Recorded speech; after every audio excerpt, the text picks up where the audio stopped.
Veronica with WatchMojo.com, and today our fitness guru, Nick Robinson, is teaching me how to do my first ever handstand. So today we're going to learn some handstand basics.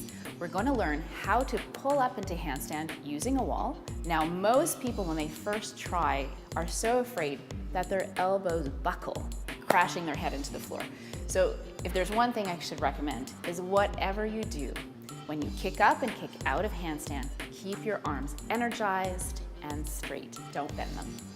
So, Veronica, are you ready to learn how to do some handstands? Yeah. Well, the first thing to remember is that your handstand is basically you standing up, but just flipped upside down. Okay. So the first thing we're going to look at is your own posture. So let's start by taking your hands up to the ceiling. And I want you to press powerfully into your palm, just like you're in handstand. I want you to take your feet apart a little bit, just so it's the size, a little bit closer, because your alignment of your feet to your hip socket where it joins is about the size of your own fist between your feet. So you can take them in just a little bit. Now I know I have really good architecture from the heel to the hip, and I'm looking for really good architecture all the way through the palm, except as you can see, Veronica's not symmetrical. In fact, most people aren't symmetrical. So you have to work on energizing through the palms and the fingertips, drawing down the shoulder blades. And if you can see, I'm gonna turn Veronica to the side. Most women have a tendency to stand like this with their bum out, and men have a tendency to do their handstands with their chest out. Right? It's where we have the most muscle, the most weight. So important thing, the architecture of the handstand is to be perfectly stacked. So you're gonna draw in the ribs and you're gonna pull the pelvis and energize the inner thigh. And I want you to put really powerful energy all the way from the palm of the hand and the fingertips all the way down through the heels. And are you ready now to try the handstand? Mm-hmm. Now, I know there's a lot of fear wrapped around doing a handstand. Going upside down is scary. You might fall over. You start thinking about all these other scenarios.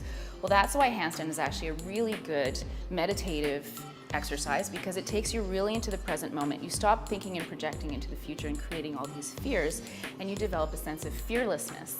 But we're gonna take it slow. We're gonna start against the wall. The first thing you need to remember is if your hands are gonna become your feet, you need to use your hands like they would be feet. So just like your toes grip the floor, you're gonna spread your fingertips powerfully so that you have a nice flat surface on the ground. You're gonna try to align the wrist to the shoulder. A lot of people have a tendency to do their handstands too wide, and they lose that ability to have good architecture.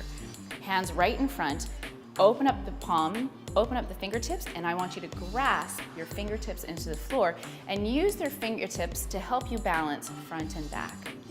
Ready? Yeah. So let's take ourselves against the wall. You're gonna give yourself about 1 hand space distance from the wall. You're gonna place your palms right around there. So I'm gonna have Veronica kick up from the ground. Why? Because if you kick up freestanding, you're probably gonna give yourself far too much momentum. So in the beginning, this is a good way to control the power as you come up. So Veronica, I want you to kick up and hit your feet lightly against the wall behind you. Good, perfect. Now you see, no fear, the wall is there, you're not gonna fall down, your head is the right distance to clear.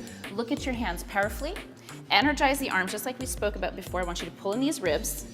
And I'm gonna put my fist between your thighs, and I want you to squeeze my fist as hard as you possibly can.